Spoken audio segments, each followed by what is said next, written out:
श्रावस्ती से एक ऐसी खबर सामने आई है जिसने स्वास्थ्य व्यवस्था को लेकर कई सवाल खड़े कर दिए हैं। सड़क हादसे में घायल हुए किशोर के इलाज के दौरान टांका लगाने का धागा न मिलने का मामला अब सोशल मीडिया से निकलकर सियासत के गलियारों तक पहुंच गया है। वायरल वीडियो के बाद यह मामूली लगने वाली घटना अब राजनीतिक बहस का केंद्र बन चुकी है। तो बता दें कि उत्तर प्रदेश में श्रावस्ती जनपद के इकोना थाना क्षेत्र में सड़क हादसे में घायल एक किशोर को इलाज के लिए सामुदायिक स्वास्थ्य केंद्र इकोना लाया गया था, लेकिन परिजनों का आरोप है कि अस्पताल में टांका लगाने के लिए धागा तक नहीं मिला। मजबूर होकर उन्हें 105 रुपए देकर बाहर से धागा खरीदना पड़ा। यह मामला जब सोशल मीडिया पर वायरल हुआ तो लोगों में गुस्सा फैल गया और स्वास्थ्य विभाग की कार्यप्रणाली पर सवालों की बौछार होने लगी। सोशल मीडिया पर उठे तूफान के बाद सीएचसी प्रशासन हरकत में आया और आनन फानन में इलाके के एक अवैध नर्सिंग होम को सील कर दिया, लेकिन इससे विवाद थमने के बजाय और बढ़ गया। मामला गर्माता देख पीडीए सांसद राम शिरोमणि वर्मा ने इस घटना पर तीखी प्रतिक्रिया दी। सांसद ने कहा कि उत्तर प्रदेश की स्वास्थ्य सेवाएं पूरी तरह से ध्वस्त हो चुकी हैं। वहीं भारतीय किसान यूनियन के मध्यांचल बोर्ड के नेता विनोद कुमार शुक्ला ने भी इस पूरे मामले की निष्पक्ष जांच और दोषियों पर कड़ी कार्रवाई की मांग की। दूसरी ओर बीजेपी विधायक राम फेरन पांडे खुद मौके पर पहुंचे और अस्पताल का निरीक्षण किया। विधायक ने मीडिया से बातचीत में कहा कि अस्पताल में सभी सुविधाएं मौजूद हैं, यह मामला महज अफवाह फैलाने जैसा है। साथ ही उन्होंने पीडीए सांसद पर निशाना साधते हुए कहा कि वो खुद आकर निरीक्षण करें, सरकार किसी भी फर्जी अस्पताल या कारोबार को नहीं चलने देगी। अब यह विवाद पूरी तरह से राजनीतिक रंग ले चुका है। घायल किशोर के परिजनों ने स्वास्थ्य विभाग को पत्र लिखकर संबंधित डॉक्टर के खिलाफ कार्रवाई की मांग की है। परिवार का कहना है कि जब हम सरकारी अस्पताल में इलाज कराने पहुंचे तो हमें बाहर से धागा क्यों खरीदना पड़ा। फिलहाल स्वास्थ्य विभाग ने जांच के आदेश दे दिए हैं, लेकिन अब देखना यह है कि इस मामले को लेकर प्रशासन का अगला कदम क्या होगा। देख रहे हैं और इस पर क्या कुछ कहना चाहेंगे। देखिए, प्रदेश की बात मैं करूं तो जिस तरीके से स्वास्थ्य सेवाएं खराब हो गई हैं, अगर एक छोटी सी घटना, आपने इकोना की बात की है और जिस तरीके से जिले की बात मैं कहूं कि अभी एक गंभीर बीमारी हो जाए, कोई बड़ा एक्सीडेंट हो जाए तो जिले में कोई व्यवस्था नहीं। साथ साथ भाई हमारे माननीय मंत्री जी ब्रजेश पाठक जी हैं, वो बहुत निरीक्षण भी करते रहते हैं, लेकिन निरीक्षण के नाम पर सुधार होना चाहिए। लेकिन मुझे नहीं लगता निरीक्षण करने से काम चलेगा। स्वास्थ्य सेवाएं चुस्त और दुरुस्त होनी चाहिए, क्योंकि देश शिक्षा और स्वास्थ्य से बेहतर बनेगा। और जो इकोना का प्रकरण आपने बताया, अभी जब व्यवस्थाएं यहाँ पर अच्छी नहीं हैं, अभी मैं कहीं कहीं गया हूँ, जिस तरीके से हालात हैं, चाहे वो भिनगा जिला अस्पताल की बात कर लें, चाहे वो बलरामपुर की बात हम कर लें, मैं अपनी लोकसभा की बात कर रहा हूँ कि अभी जिस तरीके से ना तो स्वच्छता है, ना तो डॉक्टर हैं, ना तो सही इलाज है, तो ये सरकार की जिम्मेदारी बनती है कि उस विभाग के माननीय मंत्री जी की जिम्मेदारी बनती है कि स्वास्थ्य को ठीक ठाक रखें। जो सोशल मीडिया पर या सरकार लंबी घोषणाएं करती हैं, उस घोषणाओं से ऊपर उठ करके, क्योंकि जनता का स्वास्थ्य जब खराब रहेगा, आज हमारे देश के नौजवान जो शिक्षा से जुड़े हुए छात्र हैं, आज उनके स्वास्थ्य को देखा जाए, अगर स्वास्थ्य बेहतर हो जाए तो इस देश की शिक्षा भी बेहतर हो जाए। लेकिन कहीं न कहीं सरकार इस मामले में फेल है। मैं आपके चैनल के माध्यम से सरकार से अपील करता हूं कि स्वास्थ्य पर बड़ी बात ना करके धरातल पर स्वास्थ्य को ठीक कराने का काम किया जाए। बहुत बहुत धन्यवाद। इकोना सामुदायिक स्वास्थ्य केंद्र का एक प्रकरण चल रहा है। आप लोगों ने भी देखा होगा सोशल मीडिया पर कि एक परिवार जिसका एक बच्चा मर गया और दूसरा बच्चा घायल था, जिसको 3 मरतबा टाका लगाने के लिए सुबह 6 बजे, जब कोई मेडिकल नहीं खुला होता है, तब भेजा जाता है। इस पर स्वास्थ्य व्यवस्था को लेकर के आप क्या कहेंगे श्रावस्ती में? मैं विनोद कुमार शुक्ला, मध्यांचल महासचिव भारतीय किसान यूनियन। पिछले 2-3 दिनों से सोशल मीडिया तथा अन्य माध्यमों से ये खबर चल रही है कि हमारे निकट कंजड़वा में एक दलित परिवार जो काफ़ी गरीब है, और सड़क दुर्घटना में उसके बच्चे घायल हुए, एक बच्चे की मृत्यु भी हुई। पीड़ित परिवार के प्रति हमारी पूरी संवेदना है। उस संबंध में जो खबर चल रही है कि हमारा स्वास्थ्य विभाग कितना भ्रष्ट हो चुका है, यहाँ पर सुविधाएं होने के बावजूद भी पीड़ित व्यक्ति को नहीं मुहैया कराई जा रही हैं, तो ऐसी खबरें चल रही हैं। उस पर हम श्रावस्ती के कलेक्टर से, सीएमओ से और उत्तर प्रदेश के माननीय मुख्यमंत्री और उप मुख्यमंत्री जिनके पास स्वास्थ्य महकमा है, माननीय पाठक जी से ये आग्रह करना चाहते हैं कि ये प्रकरण गंभीरता से लिया जाए, क्योंकि ये दलित और गरीब परिवार का मैटर है। इसको गंभीरता से लिया जाए, पीड़ित परिवार के घर सक्षम अधिकारी जाकर जांच करे और यदि तथ्यों में जरा सी भी सच्चाई है तो जिस व्यक्ति ने उसके साथ अन्याय किया है उसके साथ तत्काल कार्यवाही हो। अन्यथा की स्थिति में हमारा प्रतिनिधि मंडल भारतीय किसान यूनियन का 25 तारीख को पीड़ित परिवार के घर जाएगा और वहां सारी स्थितियों की हम समीक्षा करेंगे, उससे बात करेंगे और उसके बाद बड़े पैमाने पर स्वास्थ्य विभाग के खिलाफ एक लड़ाई हम जारी करेंगे। इस संबंध में आपको और भी बता दें, अभी पिछले दिनों यहाँ पे जो अल्ट्रासाउंड अवैध तरीके से संचालित है, उप जिलाधिकारी के नेतृत्व में अधीक्षक के साथ छापे डाले गए। किसी भी अल्ट्रासाउंड पर चिकित्सक नहीं मिला, ऐसी रिपोर्ट आई मीडिया के माध्यम से और अधिकारी के बयान में भी आई, लेकिन इसके बाद भी किसी अल्ट्रासाउंड पे कोई कार्यवाही नहीं की गई। बराबर सारे अल्ट्रासाउंड चल रहे हैं। हमारे सामुदायिक स्वास्थ्य केंद्र इकौना पर जो अल्ट्रासाउंड की मशीन आई उस पर संचालक नहीं है, उसका डॉक्टर नहीं हम व्यवस्था करा पा रहे हैं, जबकि संविदा के माध्यम से भी हमारे यहाँ डॉक्टरों की भर्ती करने की व्यवस्था है, उसे नहीं कर पा रहे हैं। लेकिन एक अल्ट्रासाउंड चलाने वाले के पास चिकित्सक कागज में है, तो कागज का खेल जो ये श्रावस्ती जनपद में चल रहा है और मैं तो आपके माध्यम से कहना चाहूंगा कि पूरे उत्तर प्रदेश में चल रहा है। माननीय योगी जी को संज्ञान में लेने की जरूरत है। हमारे उप मुख्यमंत्री लगातार छापे डाल रहे हैं, लगातार कार्यवाहियां हो रही हैं। श्रावस्ती जनपद में भी पिछले दिनों कार्यवाही हुई है, लेकिन ये अधिकारी कितने निरंकुश हैं। और अभी अधीक्षक का जो बयान आया उसको आप देखिए, ये कितना मतलब निंदनीय बयान है कि लोग झूठ बोल रहे हैं, पीड़ित परिवार झूठ बोल रहा है। जो व्यक्ति कह रहा है 4 बार मैं टांका लाने गया हूं, क्या इसकी जांच नहीं हो सकती? वहां पे वो वीडियो कैमरे नहीं लगाए गए हैं? आखिर वो व्यक्ति बार बार सड़क पर क्यों जा रहा है? जिसके यहाँ से टाके खरीदे गए उसके यहाँ सत्यापन नहीं किया जा रहा है। ये बहुत ही गंभीर प्रकरण है और दलित परिवार को, गरीब परिवार को, किसान परिवार को न्याय दिलाने के लिए भारतीय किसान यूनियन पूरी तरह से कटिबद्ध है। आवश्यकता पड़ी तो हम एक व्यापक आंदोलन की तैयारी करेंगे। वो 25 तारीख को पीड़ित परिवार से मिलने के बाद आपके माध्यम से हम प्रशासन को आगाह करना चाहते हैं कि प्रकरण को संज्ञान में लेकर शीघ्र उचित कार्यवाही करके पीड़ित परिवार को न्याय दिलाया जाए। यहाँ प्री प्लान तरीके से कुछ लोग ऐसे हैं कि जिनके पास कोई काम नहीं है, केवल और केवल यहाँ से बंदरबांट का काम बंद हो गया, उनकी उगाही बंद हो गई है, इसलिए आरोप लगा रहे हैं। अच्छों को बुरा साबित करना दुनिया की पुरानी आदत है। मैं कैसे मान लूँ कि यहाँ डॉक्टर हमारे शिथिल है। आज छुट्टी के दिन में जब पूरा प्रदेश छुट्टी मना रहा है, पूरा देश छुट्टी मना रहा है, हमारे जितने डॉक्टर्स हैं सारे डॉक्टर्स अपने अपने चैम्बर में बैठ करके लोगों का इलाज कर रहे हैं। मैं कैसे मान लूँ कि शिथिलता है? अब छोटी छोटी बात को जो दलाली करते थे उनकी दलाली दुकान बंद हो गई, और जब दुकान बंद हो गई तो उल्टा सीधा बयान करेंगे। उनके पास और कुछ नहीं मिला, पेट में जब खुजली होने लगी तो पहुंच गए समाजवादी पार्टी के माननीय सांसद जी के पास और वहाँ पर दे रहे हैं कि हमारे यहाँ कुछ नहीं हो रहा। अरे आके धरातल पे तो कोई देखे। ये सब गलत बात है। जो लोग आरोप लगा रहे हैं पूरी तरीके से निराधार है, उनके ऊपर कोई अंकुश नहीं है। जिस तरीके से ये लोग कर रहे हैं, यही अभी किसी दूसरे मामला होता तो मानहानि का मुकदमा कायम हो जाता, अकल ठिकाने लग जाती। जो लोग कर रहे हैं बहुत घिनौना काम कर रहे हैं, इसकी मैं निंदा करता हूं।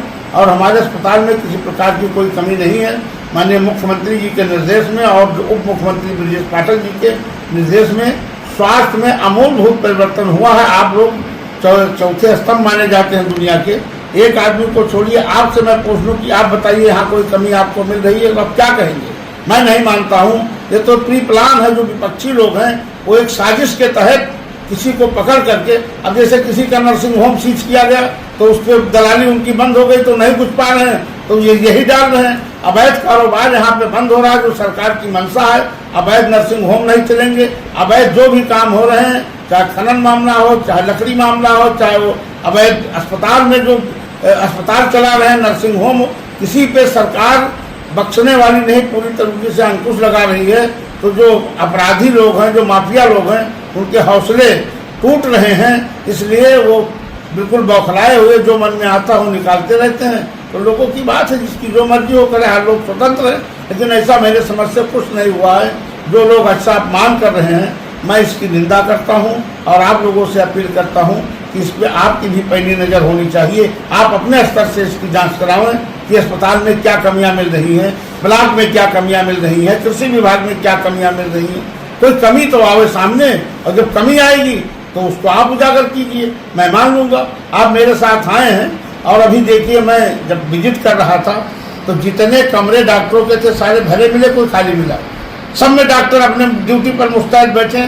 दीपावली वो अपने अस्पताल में मान रहे हैं, अपना धर्म मान रहे हैं, अपने कर्तव्य को निर्वहन करते हुए दीपावली का त्यौहार अपने अस्पताल में मना रहे हैं मरीजों के साथ। इससे बड़ी सौगात और क्या हो सकती है इस क्षेत्रवासियों के लिए। मैं इस डॉक्टरों को बहुत बहुत भूल प्रशंसा करता हूं, और खासकर जो अपने अधीक्षक हैं अनीश तिवारी जी की बहुत बहुत प्रशंसा करता हूं। जिस तरीके से अस्पताल में गंदगी का साम्राज्य था, आज अस्पताल हमारा चमचमाता हुआ दिख रहा है, कोई गंदगी नहीं नजर आ रही है। ये किसकी देन है? ये अधीक्षक की देन है कि अधीक्षक के कुशल नेतृत्व में अस्पताल हमारा वही अस्पताल है, वही जमीन है, वही व्यापारी हैं, वही लोग हैं, वही मरीज हैं, वही डॉक्टर हैं। लेकिन जब परिवार का मुखिया तटस्थ होता है तब पूरा परिवार तटस्थ हो जाता है। जब हमारा मुखिया जो यहाँ का अधीक्षक है पूरी ईमानदारी के साथ लगा हुआ है तो पूरे अस्पताल की व्यवस्था जो चरमराई हुई थी वो सुदृढ़ हुई है। अब बहुत लोगों के पेट में खुजली हो रही है, तो इसका मेरे पास कोई इलाज नहीं। भैया आपको प्रणाम करता हूँ। 2 दिन पहले दुर्घटना हुई है जिसमें आपका ही भांजा है। हाँ, वो मेरा भांजा है। क्या बड़ा भांजा है, एक महिला, एक छोटा है। एक भांजा जो छोटा वाला है उसकी माँ पहले से उसी हॉस्पिटल में कोरोना संदिग्ध स्वास्थ्य केंद्र में एक्सपायर हो गई थी डिलीवरी के समय, और ये दोनों सगे भाई थे। जो एक एक्सपायर हुआ ऑन स्पॉट एक्सपायर हो गया, और एक जो रह गया हॉस्पिटल में रह गया। मैं तो दिल्ली था, दिल्ली से मैं भाग करके आया हूँ। हमारे छोटे भाई ने हमें फ़ोन करके बताया कि यहाँ पर तो टाके भी नहीं मिले हॉस्पिटल में, और जो झूठी खबरें चलाई जा रही हैं वो एकदम सरासर झूठ है। मैं योगी सरकार में, मैं आदरणीय आदित्यनाथ योगी जी से निवेदन करूंगा कि ऐसे स्टाफ को यहाँ से हटाया जाए, निलंबित ही किया जाए। मेरा ऐसा अनुरोध है, उनसे दोनों हाथ जोड़कर अनुरोध करता हूँ।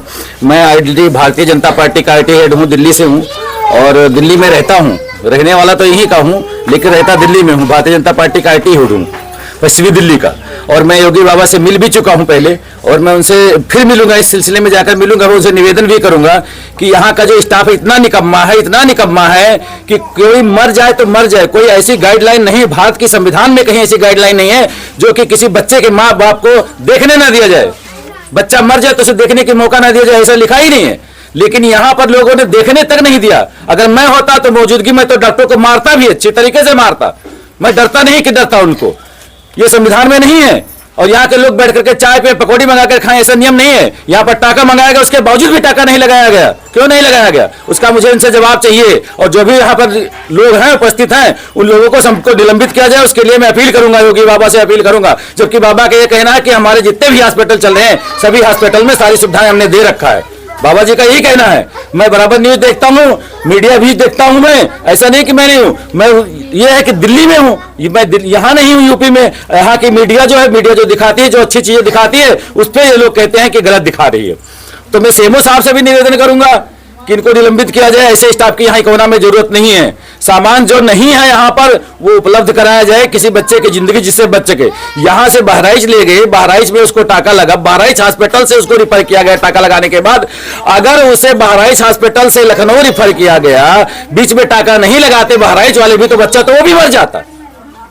कोई सवाल ही नहीं था कि बच जाए, क्योंकि ये ऐसी नियम ही नहीं है। कहीं पर नियम हो तो ये लोग लिखित हमें दिखा दें कि हम हॉस्पिटल में टाका नहीं रखने का नियम है, टाका नहीं लगाया जा सकता, मरीज को नहीं छुआ जा सकता, मुर्दा हो जाए उसको देख नहीं सकते। अरे छू नहीं सकते तो देख तो सकते हैं, माँ बाप परिवार वाले देख तो सकते हैं, परिवार वालों को देखने नहीं दिया गया। ये एकदम गलत बात है, सरासर गलत है। 100% जो भी अभी न्यूज चलाई जा रही है मुख्यालय के द्वारा वो गलत चलाई जा रही है। आप लोगों के द्वारा जो आपकी न्यूज चल रही है एकदम राइट न्यूज चल रही है, इसको मैंने देखा भी है। अच्छा, कल अधीक्षक ने एक बयान जारी हुए करते कहा है कि पत्रकारों के द्वारा और आप लोगों के द्वारा, गांव वालों के द्वारा भ्रामक खबर फैलाई जा रही है। क्या 110% से गलत बोल रहे हैं? उन्होंने बोला है वो अपनी नौकरी बचाने के चक्कर में ऐसा बोल रहे हैं कि हमारी नौकरी बच जाए। उनकी नौकरी बचने तो दूंगा ही नहीं मैं, चाहे वो कितनी भी पावर लगा ले, चाहे मुझे योगी बाबा तक जाना पड़ेगा तो मैं जाऊंगा और मिलूंगा। पार्टी का मैं भी आदमी हूं, हमारे परिवार वाले नहीं, लेकिन मैं हूं और मैं जाकर मिलूंगा, उनके खिलाफ बयान दूंगा और लिखित में दूंगा योगी बाबा को मैं। तो भैया वो जो दूसरा लड़का घायल था सूरज, उसकी स्थिति कैसी है? अभी उसकी स्थिति बहुत ज्यादा गंभीर है, हो सकता है कि बचे या हो सकता है ना बचे, कुछ कहा नहीं जा सकता है क्योंकि डॉक्टरों ने भी कंफर्म नहीं किया है। अभी वो आदमी को पहचान नहीं पा रहा है, उसको होश तो आ गया है लेकिन आदमी को पहचान नहीं पा रहा है कि मेरे माँ है, बाप है, भाई है, मामा है, मामी कौन है, या मेरे गांव का जीवार का है, कोई आदमी किसी को पहचान नहीं पा रहा है। तो जब वो पहचान ही नहीं पा रहा है, होश आ गया है, लेकिन आशा है बच गया तो बच गया, तो ऊपर वाले के हाथ में है, नहीं बचा तो भी ऊपर वाले के हाथ में है। हम लोग तो काफी कोशिश कर रहे हैं कि ज्यादा से ज्यादा मेहनत कर रहे हैं कि जिसे ठीक हो जाए। जो भी उसे मेडिसिन में जो भी पैसा लगेगा उसके लिए हमें कोई दिक्कत नहीं, पैसा लगे क्योंकि हमारा परिवार है, हम पैसा लगाने के लिए पीछे नहीं हट रहे। लेकिन डॉक्टर तो कार्रवाई करे अपना, तुम्हारे पास दवा नहीं, हमें बताओ, हम लेके देंगे। तो क्या इतना खून बहने की वजह से उसका सेंस गायब हो गया? हाँ, सेंस पूरा गायब हो गया। पीछे उसकी जो मस्तिष्क होती है, मस्तिष्क उसका फटा हुआ था, मस्तिष्क यहाँ से बहुत ज्यादा 2 उंगली डाल करके से घुमा करके लोग तब उसको टाका लगाए हैं। ऐसा हॉस्पिटल में हुआ। मेरा छोटा भाई मेरे से बात, मैं तो मौजूदगी में था नहीं, मेरा छोटा भाई ने मेरे को बताया कि ऐसा हुआ है। टाका लेके आए, टाका वापस कर दीजिए। यहाँ इकोना में टाका लेकर के आओ, उसके बाद वापस कर दो। ये कहाँ की गाइडलाइन है? कोई गाइडलाइन हो तो यहाँ के डॉक्टर जो है वो हमें दिखाएं, मैं उनके खिलाफ कार्रवाई करूंगा, मतलब करूंगा। सर यहाँ लाए, बेड पे लिटा दिए, उसके बाद आए देखे भले थोड़ा सा, उसके बाद सब लोग बोले कि जाके धागा लेकर आओ फिर टाका लगेगा। मैं जयसवाल मेडिकल से फिर लोग 2 बार 3 गए, नहीं मिला, फिर बाद में गए हैं तो मैं धागा लेके आए सर। 105 रुपये का धागा है सर। इमरजेंसी में? इमरजेंसी में आपको? हाँ, यहाँ सर कोई सुविधा नहीं, इमरजेंसी में यहाँ कोई सुविधा नहीं, बस इंजेक्शन लगा दिए बस, और कुछ नहीं। नहीं, वो टाका लगाने वाले बताओ, टाका लगाने के लिए धागा आपको खुद लाना पड़ा? खुद लाना पड़ा सर। तब तक आपका मरीज ऐसे बिना टाके पड़ा हुआ? बिना टाके का पड़ा था सर, कम से कम 15 मिनट 20। क्या वो हमारा दोनों हमारे नंद के बच्चे हैं, लेकिन तीनों बच्चों को, 2 बच्चों को तो ले गए, तीसरे बच्चे को हाथ में हम खुद गए, देखे खून ऐसा बहता रहा, लेकिन कोई इसमें हाथ नहीं लगाया। कहाँ किस अस्पताल में? यही अपने सरकारी हॉस्पिटल में, इकोना में। टाका वाका लगा था? कुछ नहीं भैया, कुछ नहीं। हमारे बच्चे का खून ऐसे गिरता रहा, हम खुद अपने हाथ से देख के ऐसे घुमा के देखे, लेकिन कोई छुआ नहीं है वहाँ पे।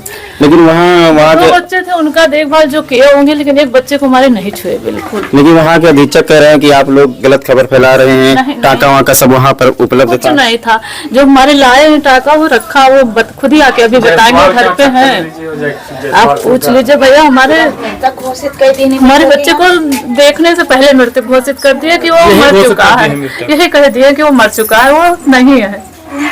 झूठी बोल रहे हैं आप, झूठे बोलो। जो डॉक्टर हमारे बच्चे का दवा किया है, जो गांव के लोग देखें, जिनके सामने अभी बाइक पे लाद लेके गया हूँ, 10-20 लोग, क्या वो सब लोग झूठ बोलेंगे? आप बताइए। कल कह रहे थे, कल सीएमओ साहब के यहाँ से बयान आया कि एक एप्लीकेशन दे दीजिए, देंगे एप्लीकेशन देंगे हम, क्यों नहीं देंगे? और फिर हॉस्पिटल में जितने लोगों ने देखा, क्या सभी झूठ बोलेंगे? 1-2 व्यक्ति झूठ बोल सकता है, क्या सभी झूठ नहीं बोलेंगे भैया? हजारों की संख्या गई थी वहाँ पे देखने के लिए, जो सुना वही पहुँच के गया है, यहाँ से लेके बुढ़नी तक, तो क्या सभी झूठ बोलेंगे? उसमें बच्चे को छूने तक नहीं दे रहे हैं कि इसको छुइए, आप दूर से भगा दे रहे कुत्तों की तरीके से। क्या हम अपना बच्चा नहीं छू सकते हैं? बताइए आप, ये कैसे डॉक्टर हैं ये लोग? बैठे चाय पी रहे हैं, हमने कहा कि इसको दवा करिए, जाइए, अरे जाइए यहाँ से जाइए आप, हमको दर्द नहीं, मेरा बच्चा है। बताइए आप, माँ बाप को दूर भगा दिया गया, कहीं आप यहाँ से जाइए। उनका जूते भेज दी, कहीं इनके कुछ चोट नहीं लग है, ना इनका चोटान है ना कुछ है, इनका घरे ले जाओ, 2 खुराक दवाई दी है। तो प्राइवेट में लगी? तो प्राइवेट दवाई कराना है, राजू 2 बोतल लग है, तब बोले लगे, 3 दिन होगा बोलत नहीं रहे।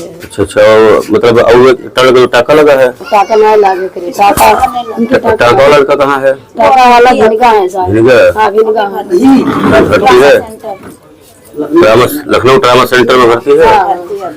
अच्छा, तो क्या मतलब दिक्कत है अभी अब आप लोग का? अब आप लोग का दिक्कत है कि तो सरकारी में सुनाई का है नहीं कहीं का कहीं कहीं ले जाओ, इनका रिफर इनका घरे ले जाओ और उनको ले जाओ। टाका का कुछ नहीं लगा? कुछ नहीं लगा, सब जैसे जब हम लोग पहुँचे, देखे हमें नहीं, देर में पहुँचे थे, बताएं क्या हुआ था। हम देर में पहुँचे थे, जब हमको सूचना मिली तो हम पहुँचे वहाँ पर, और हमसे पहले ये लोग पहुंच चुके थे। इन लोगों को भी बच्चों को देखने को नहीं दिया गया, तड़फा जात है ये देखने के लिए सब तड़प रहे थे, इनको नहीं छूने दिया गया। और जो बच्चा एक्सपायर हो गया है वो अलग लेटा हुआ था, और जो थोड़ा ठीक था उसको भी नहीं देखने दे रहे थे लोग। लेकिन हम जब गए वहाँ पे देखने के लिए, हमने बच्चे का मुंह गाड़ा तो कहे इसको ढक दीजिए ढक दीजिए। हमने कहा क्यों ढक दें इसको, हम बच्चे का मुंह नहीं देख सकते हैं। तो कहे अच्छा देख लीजिए। जब उसको देखा हमने तो बहुत गंभीर में खून बह रहा था उसका, कोई उसके पास नहीं था। फिर हमने कहा दूसरा बच्चा कहाँ पर है। जब हम उसको देखने के लिए गए तो कहे बाहर जाइए भीड़ मत लगाइए। हमने कहा हम देख कर तभी जाएंगे बाहर, कैसे हम बाहर चले जाए, मेरा बच्चा तड़प रहा, आप लोग हाथ नहीं लगा रहे हैं, हम कैसे बाहर चले जाएं। तो कहे आप यहाँ से जाइए। हम फिर थोड़ा सा नॉर्मल होकर बाहर चले आए। उसके बाद में जो उस बच्चे को जो सेकंड वाला था गंभीर में था, उसको ना टाका लगाया गया ना कुछ किया गया उसके साथ, उसको तुरंत बहराइच रेफर कर दिया गया। वहां भी सरकारी अस्पताल में जल्दी कोई सुन नहीं रहा था। तो हमारी लड़की साथ में गई थी, उसने डॉक्टरों का परिचय था उसका, तब उसने टाका लगवाया वहां पर जाके। उसके बाद कहे कि उसको लखनऊ ले जाइए, यहाँ मत रखिए। फिर वो लोग लेके चले गए। तो लखनऊ भर्ती है उनका, तो आराम है, कुछ राहत है उसको। अब 19-20 का फर्क है। क्या चाहती है आप लोग? हम लोग ये चाहते हैं सर कि यहाँ पे सरकारी अगर सुविधा लोग दे रहे हैं तो सही से उचित ढंग से दे, अन्यथा ये लोगों को हटा दिया जाए यहाँ से। एक बार नहीं कई बार ऐसा हो चुका है। इसकी भी एक्सपायर हो गई वहाँ पर। 1 महीने पहले इसके जो गुजरा लड़का, उसके पापा के साथ ऐसा हादसा हुआ था, तब भी कोई सुविधा उनको नहीं दी गई थी। तुरंत ये लोग अपनी बला टाल देते हैं, बहराइच ले जाए। तो क्या सब सुविधा बहराइच ही में इकोनो में नहीं होनी चाहिए? इकोनो में भी तो सुविधा होनी चाहिए। यहाँ का व्यक्ति बहराइच जाएगा तब तक तो खत्म हो जाएगा रास्ते में। अब आप लोग परेशान ना हो, हम थोड़े साथ आना, जरूरत पड़ी तो आप लोग का योगी जी के पास लेके चलबे, अपने साधन से लेके चलबे, अपने सुविधा से लेके चलबे। हमारा परिवार है, हमारा बच्चा गया सर, आप जहाँ कहिए हम चलने के लिए तैयार हैं। जितना हमारे लायक मदद हो सके उतना मदद करें। परेशान आपका न्याय दिलेगा, हमारा वादा है, ठीक है। तीसरा दिन ने बताइए हम लोगों पे क्या गुजर रही है, उसकी माँ पे क्या गुजर रही है। आपको न्याय मिलेगी, ये मैं आपसे वादा करता हूँ। दीपावली के बाद मैं आपको योगी जी के पास लेके चलूंगा। हमको 100% न्याय चाहिए। जो भी भ्रष्ट, लापरवाह और जिम्मेदार पद पर तैनात हैं, जो भी जिम्मेदार पद पर तैनात हैं, लापरवाह हैं, भ्रष्ट हैं, उनको निलंबित करने का हम लोग काम करेंगे, ठीक है। आप परेशान नहीं, जितना सहयोग हो सकेगा हम आपकी मदद करेंगे, ठीक है। आप बिल्कुल चिंता मत करें, हम आपके साथ हैं, ठीक है। हम आपके साथ हैं, बिल्कुल रो ना। केयर किया जाता तो वो बच्चा बच जाता। लापरवाही हुआ है, लगाया गया उसको, लापरवाही से हुआ। देर में पहुंचे थे ये लोग, पहले पहुंचे थे तो हमने कहा इसको छुआ नहीं देते, लापरवाही से वो हम जानते हैं। यहाँ लापरवाही ज्यादा होती है क्योंकि अपना भला टालने के लिए हर चीज हम लोगों को रिफर करते हैं कि धन उगाही क्यों हो रही है। 2 महीना 3 महीना पहले मेरा एक्सीडेंट हो गया था टैक्सी से, मैं गई वहाँ एक्सरे कराने के लिए। एक्सरे तो हो गया, हमने कहा इसको सर देख लीजिए, कई नंबर आने दीजिए तब देखेंगे।